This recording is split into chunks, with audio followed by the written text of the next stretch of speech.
Hello friends, bet സൈഡിലെ ഗെയിമിലെ ബാഴ്സയുടെ 3 important കാര്യങ്ങളെക്കുറിച്ചാണ് നമ്മൾ ഇന്ന് സംസാരിക്കാൻ പോകുന്നത്. ആദ്യത്തെ കാര്യം എന്ന് പറയുന്നത് യമലിൻ്റെ പൊസിഷനാണ്.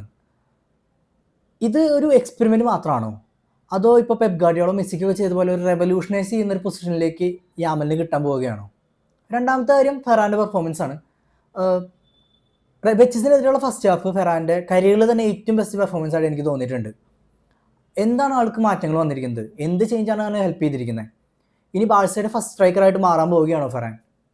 ഇനി മൂന്നാമത്തെ കാര്യം എന്ന് പറയുകയാണെങ്കിൽ വളരെ കംഫർട്ടബിളായിട്ട് 5-1 നിൽക്കുന്ന ഒരു ടീം തികച്ചും 3 ചേഞ്ചസ്, ബാൾഡെ ഹാഫ് ടൈമിൽ, പെഡ്രി, എറിക് ഗാർസിയ, ഈ 3 ചേഞ്ചസ് കൊണ്ട് മാത്രം ഡിഫെൻസീവായിട്ടും മിഡ്ഫീൽഡ് ലെവലിലും വളരെ മോശം പെർഫോമൻസിലേക്ക് മാറുകയാണ് ഒരു 60-70 മിനിറ്റിന് ശേഷം. ഫ്ലിക്ക് എന്തെങ്കിലും തെറ്റ് അവിടെ ചെയ്തിട്ടുണ്ടോ ആ ചേഞ്ചസിൽ? Match week 16 Barcelona versus Betis.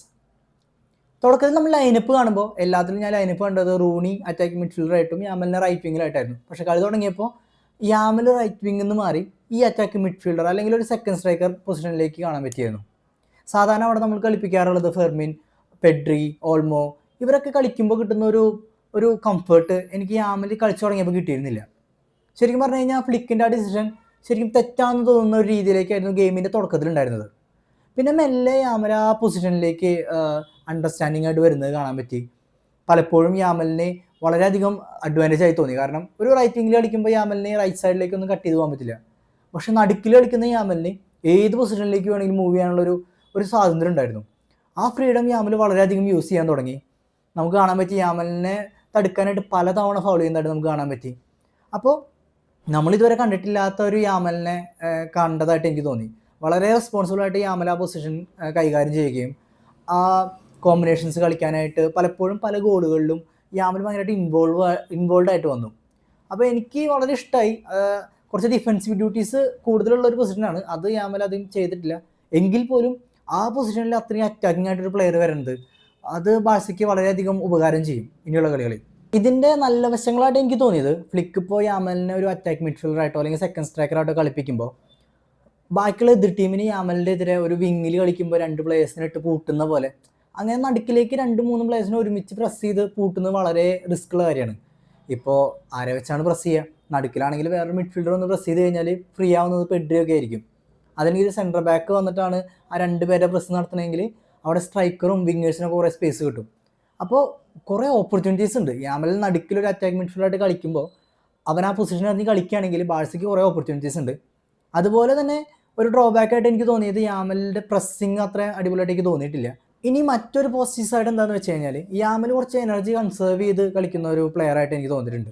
ഇപ്പോൾ റഫീനിയ പോലെയൊക്കെ ഒരു 90 മിനിറ്റ് ഒരേപോലെ തന്നെ പ്രസ് ചെയ്ത് നല്ലൊരു ഔട്ട്പുട്ട് കൊണ്ടുവരാൻ പറ്റിയൊരു ടൈപ്പ് പ്ലെയർ അല്ല. അല്ലെങ്കിൽ സാലയെ പോലെ ഫുൾ ടൈം റൺ ചെയ്യുന്ന മാനയെ പോലെ അങ്ങനത്തെ ഒരു പ്ലെയർ അല്ല.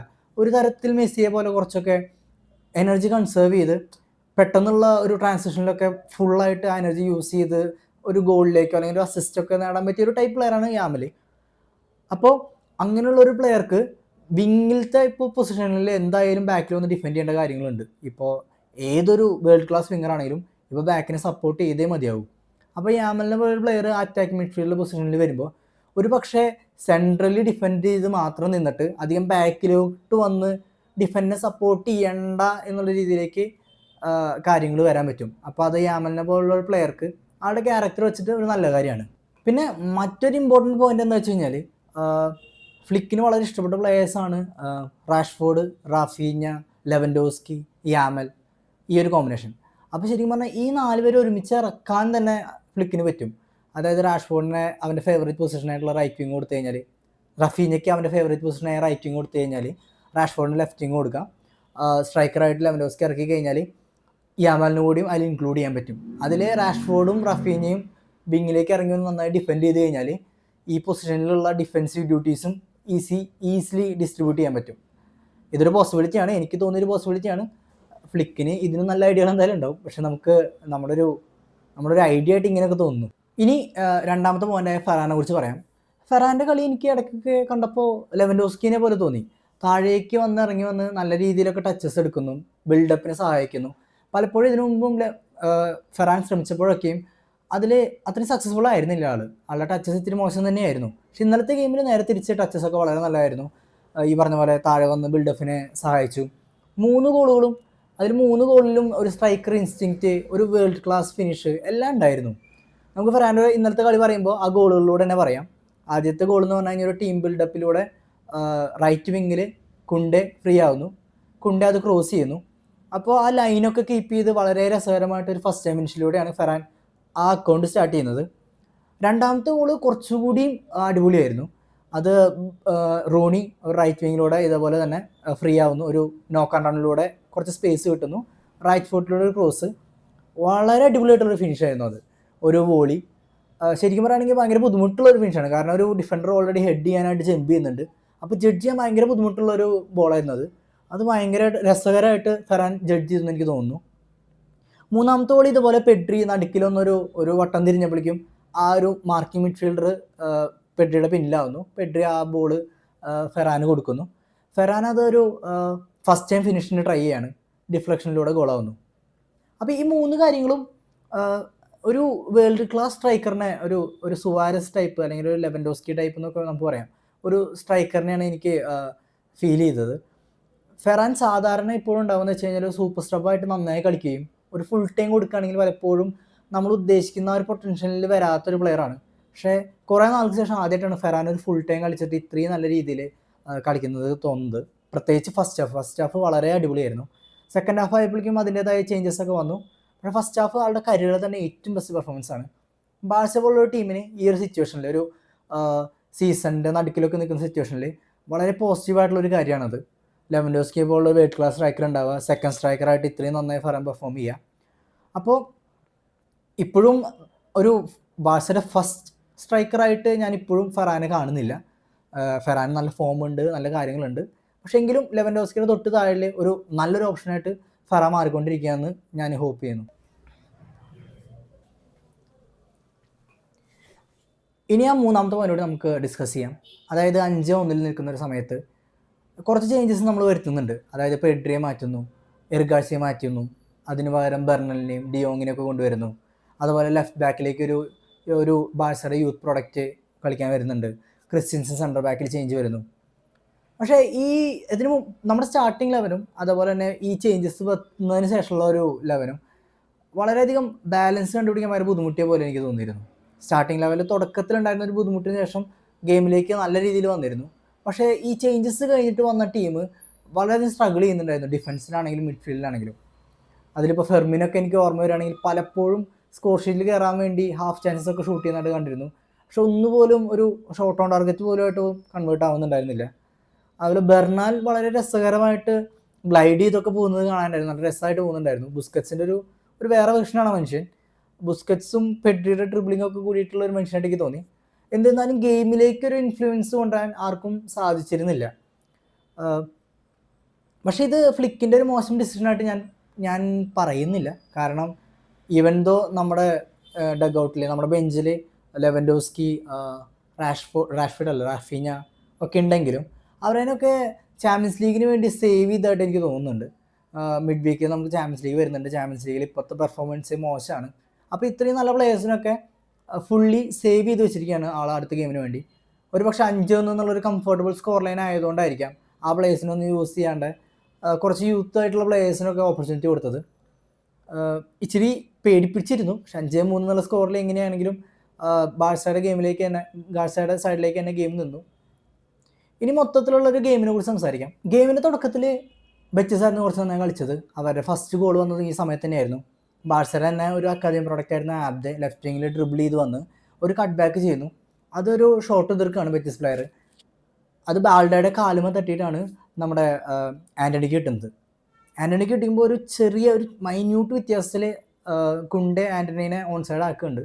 അങ്ങനെ ആൻ്റണി ഗോൾ അടിക്കുന്നു. പിന്നെ ഗെയിമിലേക്ക് ബാഴ്സ തിരിച്ചു വന്നു. ബാഴ്സയുടെ പ്ലേയേഴ്സിന് ഇപ്പോൾ പറയുകയാണെങ്കിൽ യാമലാണെങ്കിലും പെഡ്രി ആണെങ്കിലും ഡീസൻ്റ് ആയിട്ടുള്ള ഒരു ഗെയിമിലേക്ക് കൊണ്ടുവന്നിരുന്നു. റാഷ്ഫോർഡിന് 1-2 നല്ല അവസരങ്ങൾ ലഭിച്ചിരുന്നു. പക്ഷേ ആൾ കൺവേർട്ട് ചെയ്തിരുന്നില്ല. കുറച്ചുകൂടി നല്ല രീതിയിൽ റാഷ്ഫോർഡ് കളിക്കുന്നുണ്ടായിരുന്നു. ഫെറാൻ്റെ കാര്യം നമ്മൾ ഓൾറെഡി സംസാരിച്ചു. ഒരു കിടിലൻ ഗെയിമായിരുന്നു ഫെറാൻ്റെ ഭാഗത്തു നിന്നുള്ളത്. പ്രത്യേകിച്ച് first half Ferran literally unplayable എന്നൊക്കെ പറയാം. ആൾക്ക് കിട്ടുന്നതൊക്കെ ഗോളിലേക്ക് പോകുന്ന രീതിയിലൊക്കെ ഒരവസരം ഉണ്ടായിരുന്നു. ഈ അടിച്ച 3 ഗോളുകളല്ലാതെ ഒരു 40 മിനിറ്റിൻ്റെ ഇടയിൽ ആൾക്ക് വേറൊരു കിടിലൻ ചാൻസ് കിട്ടിയിരുന്നു. അങ്ങനെ മൊത്തത്തിൽ ഫെറാൻ ഒരു പോസിറ്റീവ് ഗെയിമായിരുന്നു. പിന്നെ പറയുകയാണെങ്കിൽ ജെറാർഡ് മാർട്ടിൻ ഭയങ്കരമായിട്ട് അത്ഭുതപ്പെടുത്തുന്നുണ്ട്. ലാസ്റ്റ് ഒരു 3-4 ഗെയിംസിൽ വളരെ റെസ്പോൺസിബിളായിട്ട് ആൾ കളിക്കുന്നുണ്ട്. അതായത് ആ പൊസിഷൻ അത്ര എളുപ്പമുള്ള പൊസിഷനല്ല. ബാഴ്സയ്ക്കാണെങ്കിലും ഒരു കിട്ടാത്തൊരു പൊസിഷനാണ്. അതായത് കവർ ചെയ്യാനായിട്ട് ഇതുവരെ ആരും കിട്ടാത്തൊരു പൊസിഷനാണ് ഈ ലെഫ്റ്റിലെ സെൻറ്റർ ബാക്ക് എന്നുള്ളത്. ജെറാർഡ് മാർട്ടിൻ അത് വളരെ രസകരമായിട്ട് കളിക്കുന്നുണ്ട്. ഇനി ലെഫ്റ്റ് ബാക്കിൽ കളിച്ചിരുന്ന ബാൾഡയെ കുറിച്ച് പറയുകയാണെങ്കിൽ അധികം മുന്നേറ്റങ്ങൾ ഉണ്ടായിരുന്നില്ല ബാൾഡയ്ക്ക്. ഹാഫ് ടൈമിൽ ഒരു പരിക്കിൻ്റെ ഒരു സംശയത്തിൽ ആളെ ചേഞ്ച് ചെയ്യേണ്ടി വന്നിരുന്നു. പിന്നെ റൂണി വളരെ ഇമ്പ്രസീവ് ആയിരുന്നു ഗെയിമിൽ. ആളുടെ ഞാനെപ്പോഴും ആളൊരു ലെഫ്റ്റ് ഫുട്ടിൽ മാത്രം കളിക്കുന്ന ഒരു പ്ലെയർ ആയിട്ടാണ് വിചാരിച്ചിരുന്നത്. പക്ഷേ ആളുടെ ക്ലിനിക്കലായിട്ടുള്ള റിസൾട്ട് ഓറിയൻറ്റഡ് ആയിട്ടുള്ള എല്ലാം വന്നത് റൈറ്റ് ഫുട്ടിൽ നിന്നായിരുന്നു. അസിസ്റ്റ് ആണെങ്കിലും ഷോട്ട് ആണെങ്കിലും. ഒരു പക്ഷേ ഇനിയുള്ള ഗെയിമുകളിൽ ഡിഫൻഡേഴ്സൊക്കെ ഒന്ന് ശ്രദ്ധിക്കും ആൾ റൈറ്റ് ഫുട്ടിൽ എടുക്കുമ്പോൾ. പക്ഷേ ഇത്തവണ ഈ ഗെയിമിൽ റൂണി റൈറ്റ് ഫുട്ടിൽ കളിക്കുമ്പോൾ ഭയങ്കര കാഷ്വലായിട്ടാണ് അവിടുത്തെ ബെറ്റിസിൻ്റെ ഡിഫൻഡേഴ്സ് അപ്രോച്ച് ചെയ്തത്. അതിന് നല്ല പണിഷ്മെൻറ്റ് അവർക്ക് കിട്ടുകയും ചെയ്തു. പക്ഷേ വന്ന പൊസിഷനിൽ ആ റൈറ്റ് വിങ് പൊസിഷനിൽ വളരെ ക്ലീൻ ആയിട്ടുള്ളൊരു കിടിലൻ ഗെയിം, ഒരു ഗോള്, ഒരു അസിസ്റ്റ്, ഒരു നല്ലൊരു ഗെയിം, ഒരു ഫുൾ ടൈം കിട്ടിയിട്ടില്ല, ഒരു ഫുൾ ടൈം ഒരു 60-70 മിനിറ്റൊക്കെ നല്ല രസകരമായിട്ട് ആൾ കളിച്ചു. പിന്നെ പറയാനാണെങ്കിൽ എല്ലാവരും കവർ ചെയ്തെന്ന് തോന്നുന്നു. പെഡ്രി കളിച്ചിരുന്നു, എറിക് ഗാർസിയ ഒരുവിധം എല്ലാ പൊസിഷനിലും കളിക്കുന്ന മനുഷ്യനാണ്. എനിക്ക് അത്ര ഒരു അടിപൊളി പ്ലെയറായിട്ട് തോന്നിയിട്ടില്ല ബിൽഡപ്പിൻ്റെ കാര്യത്തിൽ നോക്കുമ്പോൾ. ബാക്കി അടിപൊളി മൂവ്മെൻ്റ് ആണ്, ഡിഫെൻഡിങ് അടിപൊളിയാണ്, പൊസിഷനിങ് ഒക്കെ അടിപൊളിയാണ്. പക്ഷേ ബിൽഡപ്പിൻ്റെ കാര്യത്തിൽ മാത്രം ആളിച്ചിരി ഒരു പക്ഷേ പെഡ്രിയും ഡിയോങ് ഒക്കെ ഉള്ള മിഡ്ഫീൽഡിലേക്ക് അവിടെ ഫില്ല് ചെയ്യാൻ വരുമ്പോഴായിരിക്കും ആ ബുദ്ധിമുട്ട്. ഒരു വേൾഡ് ക്ലാസ് പ്ലെയർ തന്നെയാണ്. പക്ഷെ എന്നാൽ പോലും ആ ഒരു പെഡ്രീനെയും അല്ലെങ്കിൽ ഡിയോങ്ങിനെയാണ് അവൻ റീപ്ലേസ് ചെയ്യുന്നത് ആ CDM പൊസിഷനിൽ. ആ ലെവലിലേക്ക് മാത്രം നോക്കുമ്പോൾ ഇച്ചിരി താഴെയാണ്. പക്ഷേ ബാക്കി എല്ലാ കാര്യത്തിലും right back, left back, centre back, വേറെ എവിടെ കളിക്കുമ്പോഴും എനിക്ക് എറിക് ഗാർസിയ ഭയങ്കര ഇഷ്ടമാണ്. ഭയങ്കര അടിപൊളി പൊസിഷനെ എനിക്ക് തോന്നാറുണ്ട്. അതുപോലെ അറ്റാക്കിങ്ങിലേക്ക് ആൾ നല്ല അടിപൊളി റൺസ് ഇടാറുണ്ട്. അങ്ങനെ മോശമല്ലാത്തൊരു ഗെയിമായിരുന്നു എല്ലാവർക്കും. ഇപ്പോൾ ബെറ്റിസിൻ്റെ സൈഡ് നോക്കുമ്പോൾ എനിക്ക് ഓർമ്മ വരുന്നത് ആബ്ദയുടെ കുറച്ച് റൺസ്. ആബ്ദ ആയിരുന്നു അവരുടെ വിട്ട് കീപ്പ് ചെയ്തിരുന്നതും ഏറ്റവും കൂടുതൽ എന്താ പറയുക അറ്റാക്ക് വന്നതും ആ ലെഫ്റ്റ് വിങ്ങിൽ തന്നെയായിരുന്നു. പക്ഷേ ആൻ്റണി നേരെ തിരിച്ച് കുറച്ചുകൂടി ഇൻസൈഡാണ് കളിച്ചിരുന്നത്. കുറേ ട്രൈ ചെയ്യുന്നുണ്ടായിരുന്നു. എൻ്റെ വിഷയമാണെങ്കിൽ സ്കോറി ഉണ്ടായിരുന്നു ആ ടീമിലെങ്കിൽ കുറച്ചുകൂടി നല്ല ഗെയിമാണ്. ഈ ഒരു 5-1 എന്നുള്ള സിറ്റുവേഷനിൽ നിന്നും ഒരു 5-2 എന്നുള്ള സിറ്റുവേഷനിലേക്ക് തന്നെ തുടക്കത്തിലേ വന്നേനെ. അപ്പോൾ കുറച്ചുകൂടി ടൈറ്റാണ് ബാഴ്സയ്ക്ക് കളി. അപ്പോൾ ഇതൊക്കെയാണ് എനിക്ക് ഈ ഗെയിമിൽ തോന്നിയത്. ജോൺ ഗാർസിയയുടെ ഭയങ്കര കിടിലനായിട്ടുള്ള സേവ്സ്, അതുപോലെ തന്നെ വളരെയധികം ഫ്രണ്ടിൽ വന്ന ആൾ കളിക്കുന്നുണ്ട്. ഇതുവരെ എല്ലാം കറക്റ്റായിട്ടുണ്ട്. മിസ്റ്റേക്ക് വന്നു കഴിഞ്ഞാൽ വളരെ ക്രൂഷ്യലായിട്ടുള്ള സിറ്റുവേഷനിലാണ് ആൾ കടന്നു വരുന്നത്. അപ്പോൾ ഇതൊക്കെയാണ് ഗെയിമിനെ കുറിച്ചുള്ള എൻ്റെ അഭിപ്രായങ്ങൾ. നിങ്ങളുടെ അഭിപ്രായങ്ങൾ നിങ്ങളും ഷെയർ ചെയ്യുക. Thank you.